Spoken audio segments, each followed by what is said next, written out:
미국은 부강해지고 중국 공산당은 붕괴할 것이라는 예언이 실현되고 있는 걸까요?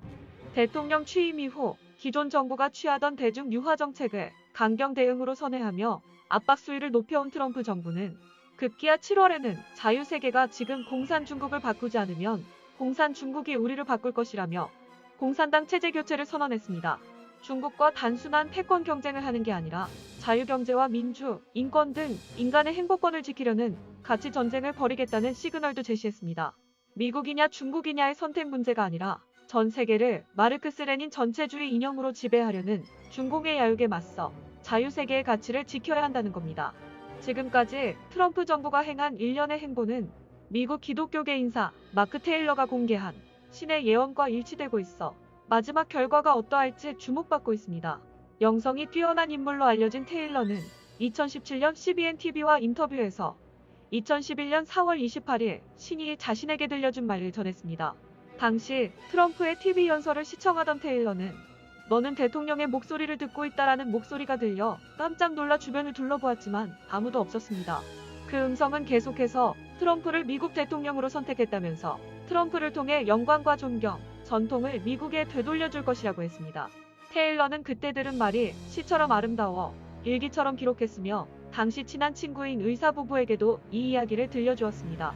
그러나 그해 트럼프는 대통령 후보 출마를 포기해 테일러도 점차 그 일을 잊고 있다가 2015년 갑자기 신의 말이 떠올랐고 몇 주 후 트럼프 대선 출마 소식을 접하게 됩니다.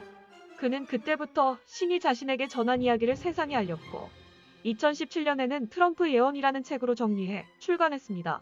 지난 선거에서는 대부분 민주당 힐러리가 이길 것이라 예상했지만 결국 마지막에 반전이 이뤄져 트럼프가 과반이 넘는 306표를 얻어 2016년 대통령에 당선됐습니다. 당시 정치 경험이 전혀 없던 트럼프가 미국 대통령 자리에 오른 것은 사실상 기적이라는 평가를 받습니다. 트럼프 반대론자였다가 나중에 열성 지지자가 된 레리 엘더는 트럼프가 당선된 후 각계에서 비난이 빗발치자 언론이 한 사람에 대해 이렇게까지 증오하는 것을 본 적이 없다. 역대 공화당 대통령을 싫어했어도 이 정도는 아니었다고 말했습니다. 막말 논란, 인종차별, 비이성적, 아나무인, 위험인물, 공포, 무책임, 재앙 등 트럼프에게 온갖 부정적 이미지를 덧 씌운 것은 모두 주류 언론들입니다. 지난달 4일 미국 독립기념일 연설에서 트럼프는 가짜뉴스가 증오와 분열을 조장해도 그 증오를 뛰어넘어 나의 임무를 완성할 것이라고 언론인을 향해 선언했습니다. 사실 트럼프 정부와 주류 언론과의 갈등, 그리고 지금의 대중 선전포고 등은 이미 오래전부터 예고돼 왔습니다. 트럼프는 2014년 CPAC 연설에서 미국이 안고 있는 빚 1경 7천조를 어떻게 갚겠느냐며 오바마 정부의 부실한 국정 운영을 힐난하면서 중국의 불법적인 위안화 평가절하에 대해 비판했습니다.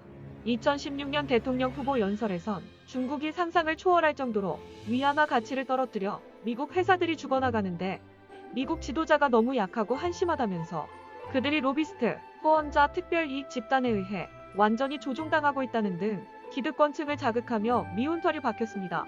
취임 이후 트럼프 탄핵 광풍을 몰고 다닌 러시아 내통 스캔들, 정신병자설, 우크라이나 스캔들도 결국 가짜로 밝혀졌지만 언론들의 공세 수위는 여전합니다. 이들 언론은 최근에는 트럼프의 2020년 재선이 불가능에 가깝다고 전망합니다. 조 바이든에 비해 지지율이 최저 4%포인트에서 최고 24%포인트 떨어져 이런 큰 차이로는 역전한 예가 없다는 겁니다. 이런 상황에 대해 테일러는 트럼프는 그동안 주류 언론에 엄청난 공격을 당해왔지만 지금까지 버텨온 것은 결국 신이 보호해온 것 같다면서 장차 언론들도 신이 트럼프에게 부여한 책임과 능력에 감화되어 그의 말에 동의하기 시작할 것이며 트럼프가 무난히 연임할 것이라고 신이 자신에게 말했다고 전했습니다. 테일러는 또 2015년 11월 신은 나에게 부패하고 타락한 인간들의 시대는 끝났다고 알려주었다며 신이 전한 중국 공산당의 운명을 다음과 같이 알려주었습니다. 동방에서 날뛰던 맹수가 자신이 천하무적이라고 생각하지만 신의 위력을 부여한 나의 신수가 그것을 철저히 때려눕혀 모두를 놀라게 할 것이다.